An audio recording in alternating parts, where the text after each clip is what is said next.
आपको लगता होगा कि सबसे गहरा दर्द तब होता है जब कोई पराया इंसान आपको ठेस पहुंचा दे। लेकिन सच्चाई ये है, असली दर्द तब होता है जब अपने ही लोग अपने ही घर में आपको ये महसूस करा दें कि अब आपकी मौजूदगी जरूरी नहीं बल्कि बोझ बन गई है। ये कोई कहानी नहीं बल्कि अनगिनत बुजुर्गों की हकीकत है, शायद आपकी भी। जिस घर को आपने सालों तक संभाला, उसी घर में अब आपकी बात अधूरी रह जाती है। आप बोलते हैं तो लोग चुप हो जाते हैं और चुप रहते हैं तो कहते हैं अब पहले जैसे नहीं रहे।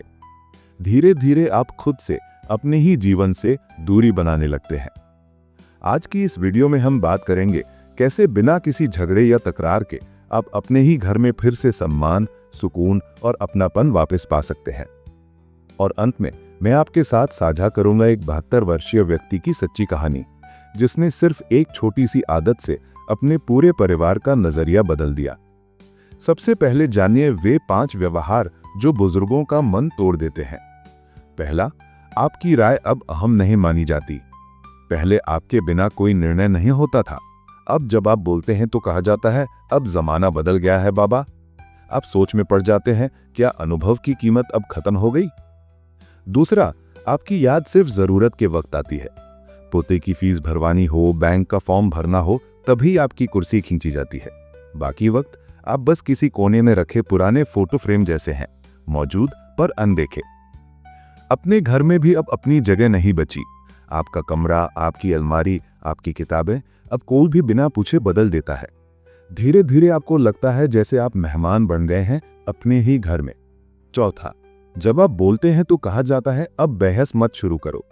अगर खाना थोड़ा नमकीन लगे और आप सहजता से कह दें तो बहू कह देती है अब हर चीज में शिकायत तो मत कीजिए, जबकि आप तो सिर्फ बातचीत करना चाहते थे। पांचवा, चुप रहो तो बेजान, बोलो तो बोझ कहे जाते हैं। आप मुस्कुराएं तो लोग कहते हैं अब इस उम्र में भी। आप शांत रहें तो कहते हैं अब पहले जैसे नहीं रहे। मतलब आप जो भी करें किसी को रास नहीं आता। अब सवाल यह है कि ऐसा क्यों होता है? दरअसल ये बदलाव अचानक नहीं आता। एक और नई पीढ़ी अपनी तेज रफ्तार जिंदगी में उलझी होती है और दूसरी ओर बुजुर्गों के भीतर का सन्नाटा गहराता चला जाता है। बीच का ये फासला संवाद की कमी से और बढ़ जाता है। लेकिन उम्मीद खत्म नहीं होती। अगले हिस्से में हम 3 ऐसे आसान और सम्मानजनक उपाय जानेंगे जिनसे आप बिना किसी लड़ाई या नाराजगी के अपने ही घर में दोबारा वो इज्जत, सुकून और जुड़ाव महसूस कर सकते हैं जो कभी आपकी पहचान हुआ करती थी। दूसरी ओर बुजुर्गों का धीरे धीरे खुद को पीछे खींच लेना भी एक अनकही सच्चाई है।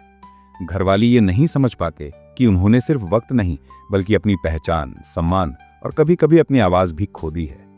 हर दिन कुछ भीतर से कम होता चला जाता है, पर बाहर कोई नहीं जान पाता। तो सवाल है, अब क्या करें? सबसे पहले दूरी नहीं बल्कि भावनात्मक शक्ति लाएं। अपने परिवार से प्यार करें, लेकिन अपेक्षाएं घटाएं। किसी की कठोर बातों को अपने आत्मसम्मान पर असर न डालने दें। जब भीतर दृढ़ता होगी तो सामने वाला भी आपकी उपेक्षा करने की हिम्मत नहीं करेगा। दूसरा, एक छोटी लेकिन सार्थक जिम्मेदारी अपने हाथ में लीजिए। ये पौधों की देखभाल, बच्चों को संस्कार सिखाना या घर की पूजा व्यवस्थित रखना कुछ भी हो सकता है। कोई ऐसा काम जिसे लोग कहें ये तो सिर्फ दादाजी ही करते हैं। इसी बहाने घर का माहौल बदलेगा और आपकी उपस्थिति फिर से अहम महसूस होगी।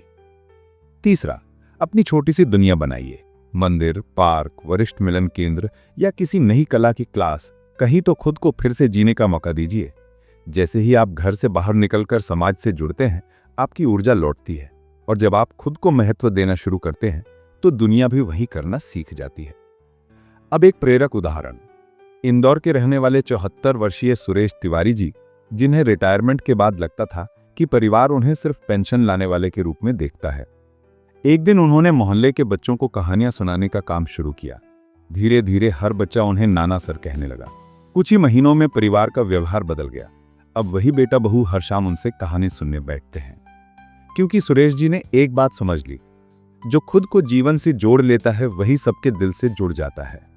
अगर आप भी ये महसूस कर रहे हैं कि घर में आपकी आवाज अब गूंजती नहीं, तो याद रखिए, बदलाव आपकी चुप्पी तोड़ने से ही शुरू होगा। बोलिए नहीं, बदलिए, शांति और सम्मान के साथ। धन्यवाद।